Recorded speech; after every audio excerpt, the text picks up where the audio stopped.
নমস্কার বন্ধুরা, এস গার্ডেনের পক্ষ থেকে সকলকে জানাই স্বাগত। আমি আবারও চলে এসেছি আপনাদের সামনে। এই যে দেখছেন কিছু কিচেন কম্পোস্ট থেকে চলেছে, এগুলো বেরিয়েছে এতটা চালা।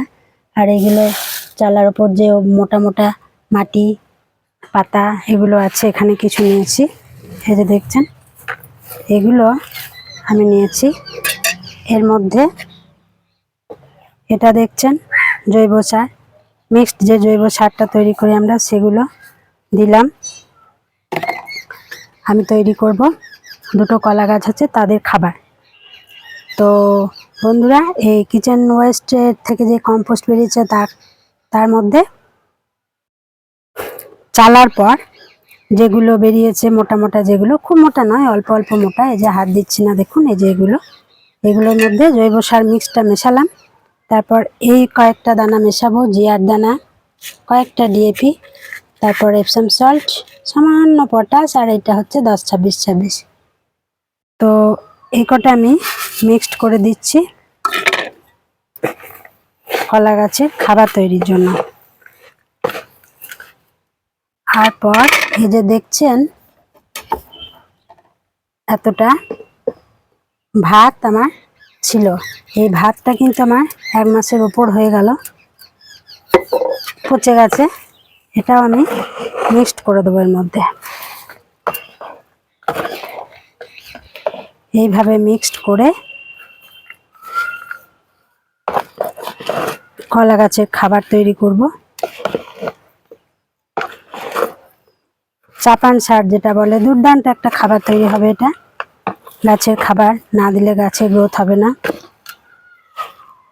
দেখছেন কত সুন্দর একটা সার হয়ে গেল। এটা একটা গন্ধ উঠছে, পচা পচা, বহুদিন হয়ে গেল, যেটা 1 মাস 1.5 মাস 2 মাস হয়ে গেল এই ভাতগুলো পচতে দিয়েছিলাম। তো এত সুন্দর একটা সার তৈরি হয়ে গেল। এবার আমি কি করব, এই যে দেখছেন একটা কলা গাছ আছে, এই কলা গাছে কিছু দেবো, কিছুটা মাটি আমি সরিয়ে নেব, তবেই হবে দেওয়া। এগুলোকে আমি ফেলে দিচ্ছি। কিছুটা মাটি সরিয়ে আমি রাখবো সাইডে, কোথাও রেখে দিচ্ছি। এই পাত্রটাতে রাখছি, পরে আবার তুলে নেব।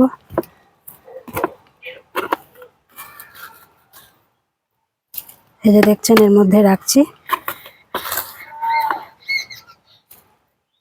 এটার মধ্যে রাখবো। তো ওটা ভিজে গেছে, এর মধ্যে প্রচুর। দেখছেন কলা গাছের গোড়াটা আমি প্রায় মাঝে মধ্যে খুঁড়ে দিই, যাতে কোনো অসুবিধা না হয় গাছে বাড় বৃদ্ধি হতে। তো বন্ধুরা, কিছু মাটি আমি তুলে নিচ্ছি।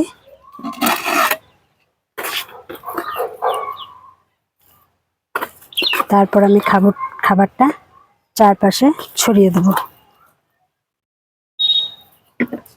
দেখছেন কিছুটা মাটি আমি তুলে হালকা করে নিলাম গাছের গোড়াটা, চারদিকটা। আরো কিছুটা তুলে নিতে পারলে ভালো হয়। এই যে অনেকটাই তুলে নিয়েছি।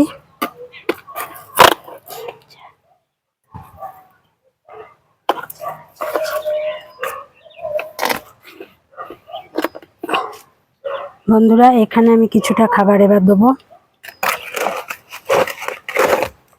এই পাত্রটা আমার খুব একটা ভালো নেই, কিছুদিন পর আমাকে এটা, দেখছেন এই সারটা আমি দিয়ে দিলাম।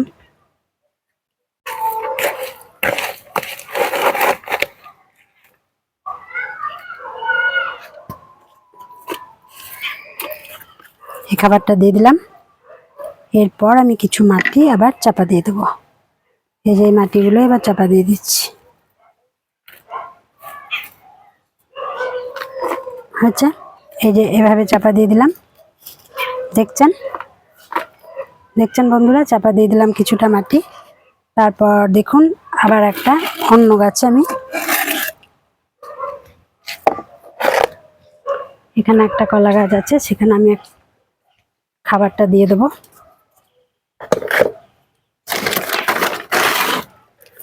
এর মধ্যে মাটি না সরালেও হবে, এর মধ্যে সরিয়ে দেবো সাইডে সাইডে, তারপর আবার ঢাকা দিয়ে দেবো। এই যে এর মধ্যে আমি খাবারটা দিয়ে দিচ্ছি। এই গাছটার পাত্রটা বড় বলে গাছটা অনেকটা বড় হয়ে যাচ্ছে। দেখছেন খাবারটা দিচ্ছি। এক হাতে করি বলে আমার অসুবিধা হয়, জানেন আপনারা। এক হাতে ভিডিওটা করা আর কাজ করা খুবই অসুবিধাজনক, তাও আমি করি, আমার শখ, ভালো লাগে। এই যে আমি দিয়ে দিলাম, দেখছেন। আর গাছটা এখন কত বড় হয়েছে দেখুন। গাছটা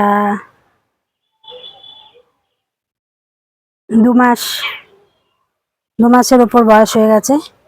গাছটা প্রায় 2 মাস, 2.5 মাস বয়স হয়েছে। তো এই যে খাবারটা আমি দিয়ে দিলাম। এরপরে এই মাটিগুলো চারিদিকে ঠিক করে দেবো।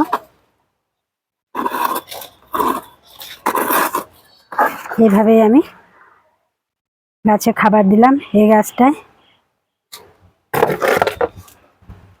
এই কলা গাছে, আর